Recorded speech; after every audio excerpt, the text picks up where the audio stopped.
Stage పై ఉన్న అతిథులందరికీ మరియు stage ముందరున్న నా క్రిస్టియన్ సహోదరులు, అలాగే మైనారిటీ సహోదరులు, అలాగే హిందూ మహిళలు సహోదరులు అందరినీ చూడంగా ఈరోజు చాలా ఆనందంగా ఉంది.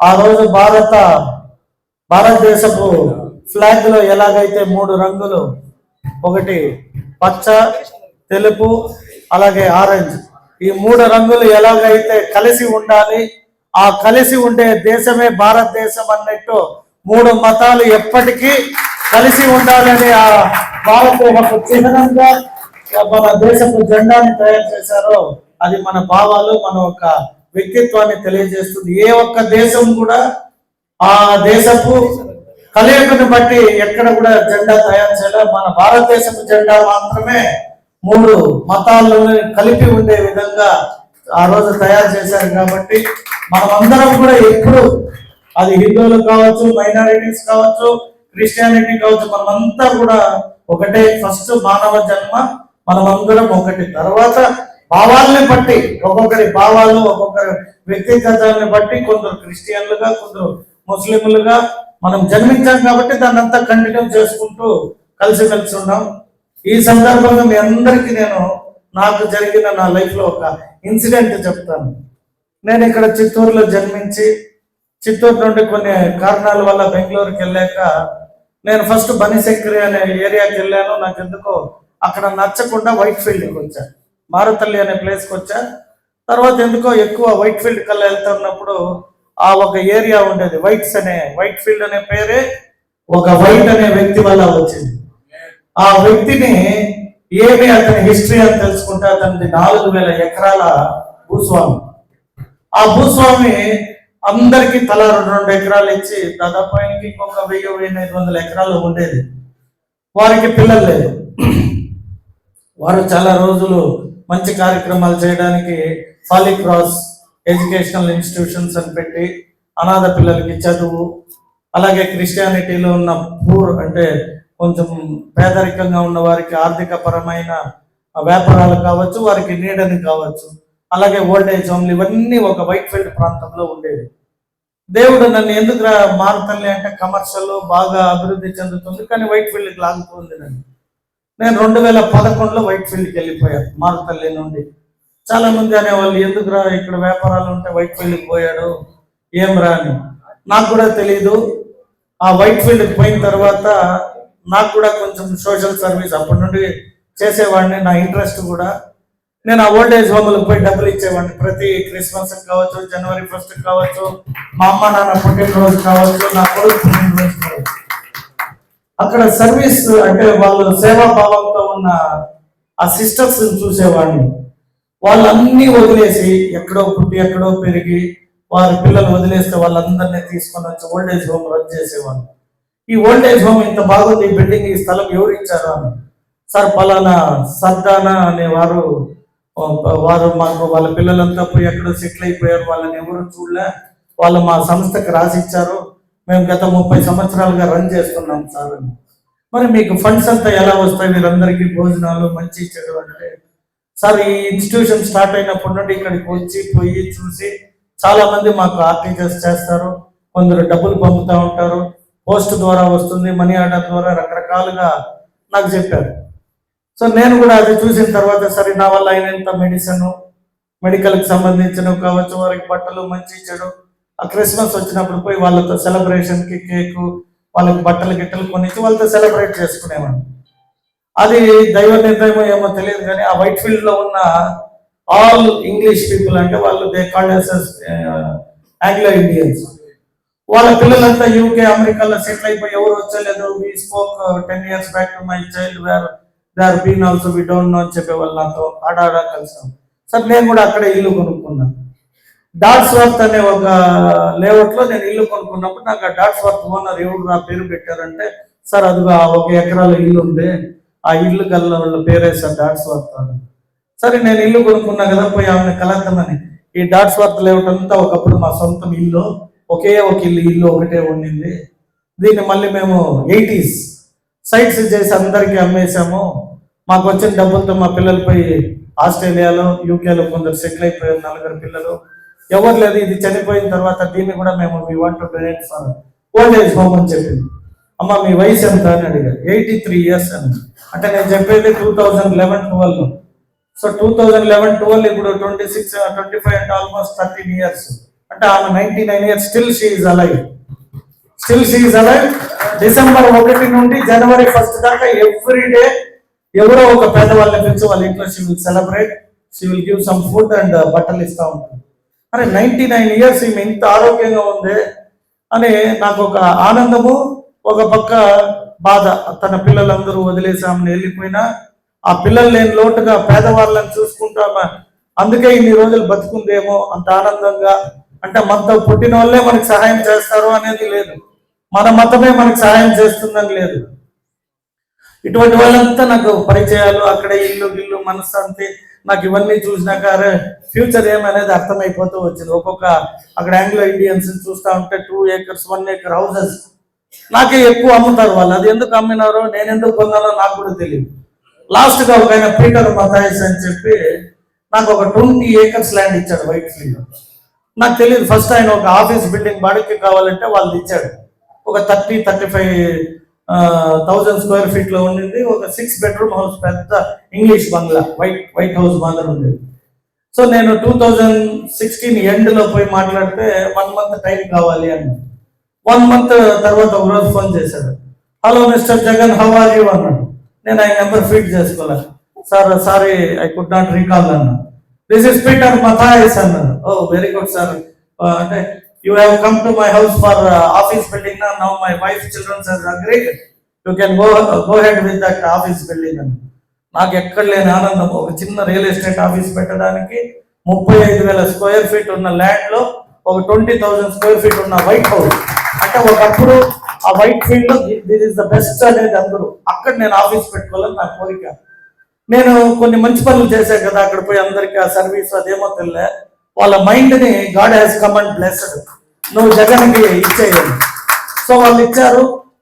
ఎప్పుడు ఇచ్చారంటే మేబీ February 28, 2017 ఇచ్చారు. March 5 ఓపెనింగ్ పెట్టారు.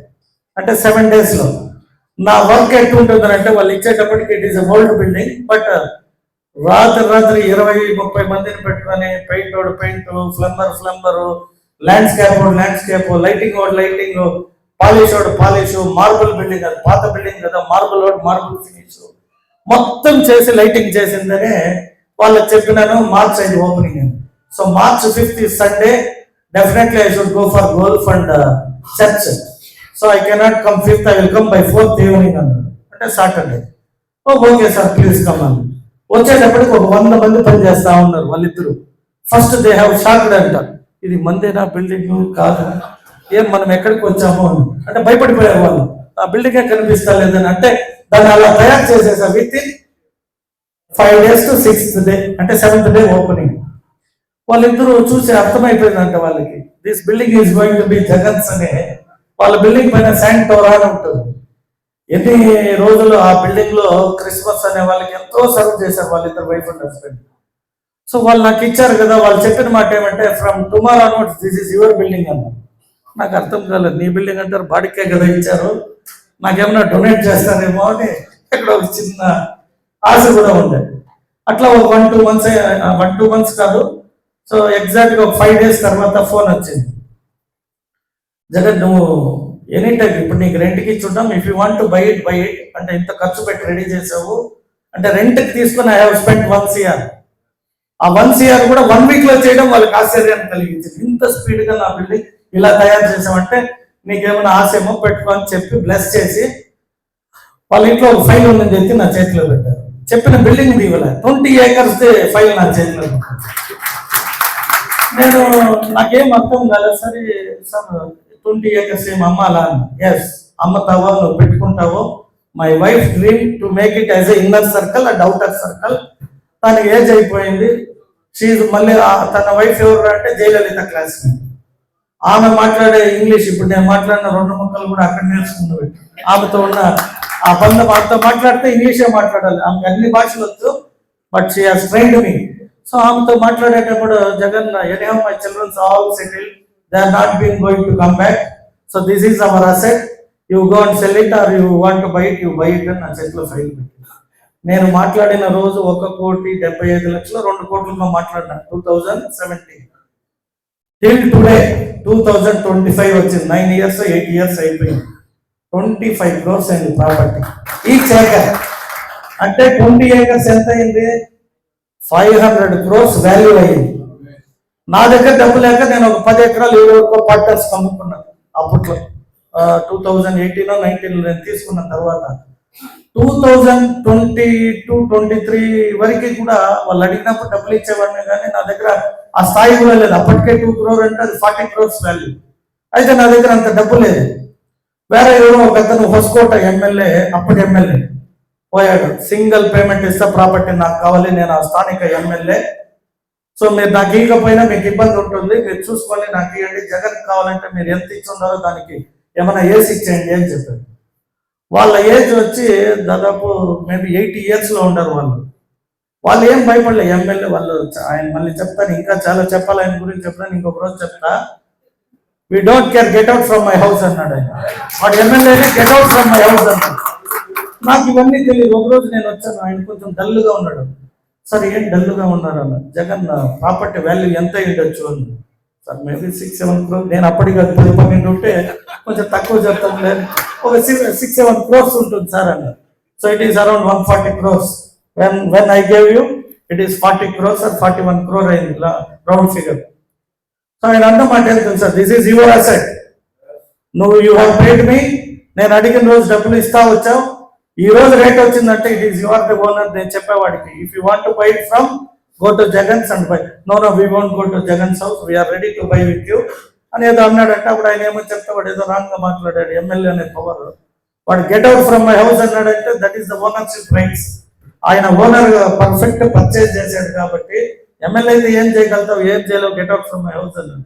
సో నేను పోయినప్పుడు నాకు చెప్పాడు, నాకు ఒక 5 మందిని తీసుకుపోయినా ఏదో వేరే దీనికి, పోయినప్పుడల్లా కలిసి వస్తూ ఉంటాను ఆయనతో ఉన్న సత్సంబంధాలు. ఆ ఆఫీస్ బిల్డింగ్ నాకే అమ్మాడు, నేను దాన్ని మళ్ళీ ఒక 10-15 crores ఎక్స్ట్రా కమ్మేశాను, ఇంకా మంచి ఆఫీస్ కడదాము అని అమ్మిన. ఈ ప్రాపర్టీ కూడా నాకే ఇచ్చాడు. దీంట్లో ఈరోజు నిజంగా చెప్పాలంటే అది 500 కోట్లు వాల్యూ అయింది. ఆ వాల్యూకి అప్పుడు ఎవరికో ఇచ్చేసాము. నేను ఇట్లా ఎలక్షన్ నిలబడుతున్నాను సార్ అని చెప్పాను పోయి, ఎప్పుడు ఇక్కడ చిత్తూరుకు వచ్చినప్పుడు. Jagan what you done our land అన్నాడు. Sir it was still, now you are getting good money, don't worry, you spend how much you want, I am there back to you, still my 1000 acres is alive in Mangaluru, Chikmagalur coffee estate, if you want that also I will give you. నాకు ఏం అర్థం కాలేదు, ఎవరు ఈయనకి నాకు ఏం సంబంధము, office కావాలంటే ఆఫీస్ ఇచ్చేసాడు. అదేమో 20 acres ల్యాండ్ అంటే అది ఇచ్చాడు, నేను ఇచ్చినప్పుడల్లా డబ్బు తీసుకున్నాడు. అంటే దాదాపు 7 years తో అప్పుడప్పుడు ఇచ్చిన, బట్ ఆయనకి ఇచ్చింది 42 crores. నాకు ఈరోజు అది ఎంతో అసెట్ అయిపోయింది. మళ్ళీ ఎమ్మెల్యే అంటే పోయి ఖర్చు పెట్టి ఇంకా ఆఖరి ల్యాండ్ ఉంది, అది నీకే ఇస్తున్నాను. నాతో కూడా పుట్లే, మా నాయనకేమి అన్నదమ్ముడు కాదు, మన కులపోడు కాదు, మన మతపోడు కాదు, ఎవరు అయినా ఏమిరా. ఇప్పుడు అందరూ చెప్పారు దేవుడు వస్తున్నాడు, దేవుడు రకరకాలుగా వస్తాడు చేస్తాడు అని. నిజమని నాకు ఆయన ఎవరు అనేది కూడా తెలియదు. పీటర్ మతాయిస్ రాజు బహదూర్ వాళ్ళ ఆయన పేరు ఈయనకి పెట్టారంట. ఆయనకు విపరీతమైన ఆస్తులు, అంటే విజయ్ మాల్యాకి కూడా చర్చ్ స్ట్రీట్ అని ఉంది పేరే. ఆ చర్చ్ స్ట్రీట్ లో 1 acre లో ఇల్లు ఉంది. నాకు ఏమి అర్థం కాక ఇట్లా ఒకరోజు చర్చ్లో కూర్చున్నప్పుడు ఆయనతో కూడా మాట్లాడడానికి చర్చ్ కాడికి పోయాను. నేను కూడా పోయి అలా లాస్ట్ బెంచ్ లో కూర్చున్నా. అంటే అయిపోయి బయట రాగానే I prayed for you, you are the winner అన్నాడు. సార్ చిత్తూరు గురించి మీకేం తెలీదు, అది చాలా కష్టం ఉంది సార్. వైఎస్ఆర్ పార్టీకి వాళ్ళు ఇట్లా ఉంటారు, టీడీపీ పార్టీకి ఇలా ఉంటారు, నేను కొత్తగా పోయాను, ఏం చేస్తానో తెలియదు అన్న. When you what my land your lucky, ఇచ్చా 150 crores ఆఫర్ నా ఇంటికి వస్తేనే నేనే నీకు ఇచ్చా, చిత్తూరు ప్రజలు నీకు ఇస్తున్నారు బహుమతి, ఇవాళ ఎమ్మెల్యే. అంటే ఇది ఎందుకు చెప్పారంటే, అదే ఈ స్టోరీ వెనక పెద్ద రహస్యం ఏమంటే, కుల మతం ప్రాంతం అన్నదమ్ముడు అవసరం లేదు. సహాయం చేయాల్సి వస్తే భగవంతుడు ఏ రూపాన ఎవరో ఒకరిని పంపుతాడు. దేవుడు రాడు, దేవుడిని ఎవరు చూడలేము మనం. ఆ పవర్ ఆఫ్ గాడ్ అనేది అది. రేపు ఎవరి రూపంలో అయినా వచ్చి మేషక్కి టక్కనే వాళ్ళ ఊరి దగ్గర ఒక ఎక్స్ప్రెస్ హైవే వచ్చింది, ఒక 5-10 ఎకరాలు ఉంటుంది అనుకో, ఎకరా 2 కోట్లు అంటే నేను కూడా ఎమ్మెల్యే అవ్వచ్చు అనే భావం కలగాలి అంటున్నా. అంటే ఆ మంచి ఆశ. అంటే ఎప్పుడు కార్యకర్తగా ఉండేవాడు ఓనర్ కావాలంటే కాలేడా అంటే అవ్వచ్చు. అది దేవుడు ఏదో ఒక రూపంలో పంపాలి. అంటే డబ్బు ఉండింది కాబట్టి ఎమ్మెల్యే అయినా. నాకు ఇక్కడ ఏమీ తెలియదు. ఎప్పుడో 18-19 ఇయర్స్ అప్పుడు వెళ్ళిపోయా. సో వచ్చిన తర్వాత నేను అక్కడ డబ్బులంతా కూడా ఆయన ద్వారా సంపాదించా కాబట్టి ఫస్ట్ ఎలక్షన్ అప్పుడు ఫాదర్స్ కంతా 10,000 ఒక కిట్ ఇవ్వాలని చెప్పి క్రిస్మస్ రోజు ఒక కిట్ ఇచ్చా ఫస్ట్. డబ్బు గురించి కాదులే, ఎంతైనా మనం ఇవ్వాలి అనుకుంటే ఇవ్వాలి, మనకి దేవుడు ఇస్తా ఉంటాడు, మన ప్రజలకు ఇస్తా ఉంటాడు. సో నేను ఆ పీటర్ మాసాయి చెప్పిన మాటలు గుర్తుపెట్టుకొని చిత్తూరులో ఫస్ట్ ఆ బ్యాగ్ ఇవ్వడం, నేను ఆ కిట్ ఇచ్చిన క్రిస్మస్ కిట్ ప్లస్ అందరు ఫాదర్స్ బ్లెస్సింగ్స్ ఉండాలని ప్రతి ఫాదర్ కి 10,000 లెక్కన పిలిచి అదేం కాంపౌండ్ అక్కడక్కడ మా అప్పుడే చెప్పినట్టు గుడిపాల మండలం అని చెప్పాడు. నేను చిన్నప్పుడు చూసేవాడు మా నాయన మామ మామ అనేవాళ్ళు. మా నాయన మామ ఎట్టయినాడు అనేది అప్పుడు నాకు చిన్న వయసు కాబట్టి తెలియదు. ఆయన ఏమో మాకు ఇక్కడ ఒక పీటర్ అని ఉండేవాడు, షుగర్ చక్కెర బెల్లం ఆడిచ్చేవాళ్ళము, ఆ పని ఆయన చేసేవాడు. ఈయనేమి మా నాయన్ని మామ అంటాడు, ఈయన పన్నుడు, మా నాయన మోహన్ అంటాడు. వీళ్ళిద్దరికి ఎట్లా బంధువు అంటే మా ఊరికి ముందు బసాపల్లి అని ఉంది. బసాపల్లిలో బైక్ లో పోతుంటే ఆపేస్తారు, మామ మామ మామ అందరూ వస్తుంది. వీళ్ళు అంటే కొంచెం నాలెడ్జ్ వచ్చినాక వీళ్ళు వేరే క్యాస్ట్ కదా, అంటే క్రిస్టియన్స్ కదా, మేము హిందూస్ కదా, వీళ్ళు మా నాయన్ని మామాని ఎట్ట పిలుస్తారు రా అని మా నాయన అడిగారు. మా నాయన అప్పుడు చెప్పేవాడు, లేదురా మన దగ్గర అందరూ కలిసిమెలిసి ఉండేవాళ్ళు. సో ఇవన్నీ ఎందుకు రిమెంబరెన్స్ అంటే మనతో కూడానే పుట్టాల్సిన అవసరంలా, మన జాతీయుడే అవ్వాల్సిన అవసరం, మన మతం కూడా అవసరం లేదు అంట. ఏ మతం ఏ కులం, ఇప్పుడు వాళ్ళందరూ ఇక్కడ అదే చెప్తాను. ముస్లిమ్స్ అందరూ ఉన్నారు, హిందువులు ఉన్నారు, నేను ఉన్నాను, మేషక్ ఉంది, మా మేయరమ్మ ఉంది, రకరకాల మనుషులు మనమంతా కలిసి ఉన్నాము. మా సార్ ఏమన్నాడంటే రేపు క్రిస్మస్ కి ఎటువంటి ఘటనలు జరగకుండా మీరు చూసుకోవాలి అన్నారు. రేపు క్రిస్మస్ కాదు, నేను చిత్తూరులో ఉండేంత వరకు ఎటువంటి ఘటనలు జరగదు. నేను దైవ భక్తితో ఉండేవాడిని, దైవాన్ని నమ్మేవాడిని, అది ఏ మతమైనా కావచ్చు. ఇప్పుడు నేను ఇన్ని ఎందుకు చెప్పానంటే నాకు జరిగిన పర్సనల్ తెలియాలి మీకు అనేకే చెప్పిన, కాబట్టే ఆ బ్యాగ్ ఇచ్చిన. అలాగే మైనారిటీస్ కూడా ఆ రోజుకి ఇచ్చిన, హిందువులకి సంక్రాంతి రోజు ఇచ్చిన, ఇట్ ఈస్ మై డ్యూటీ అనుకున్నా. భగవంతుడు ఇచ్చిన ధనాన్ని అది మనం తినమినో మన పిల్లలకి నేను కాదు అని అర్థము. నేను నీకు ఒక మంచి భావాలతో భూమిపైకి పంపించాను, అందరినీ సమానంగా ప్రేమించి చూసుకోవాలి. ఆ డబ్బులు కూడా ఇచ్చాడు. దాన్నే మనం తిరిగి ప్రజలకు ఇస్తామంటే ఎప్పుడో ఒక రోజు మనకి భగవంతుని బ్లెస్సింగ్స్ ఉంటాయి అనేది ఇంత స్టోరీ చెప్పా. మేరీ క్రిస్మస్ అందరికీ ప్రజలకి మా తరఫున, మా ప్రభుత్వం తరఫున ప్రత్యేకంగా మా మేయర్ మంచి పాటలతో ప్రారంభించింది కాబట్టి ఎనర్జీ బాగా వచ్చింది. సో ఆవిడకి కూడా హ్యాపీ క్రిస్మస్ మేయర్ గారు. Thank you all the best.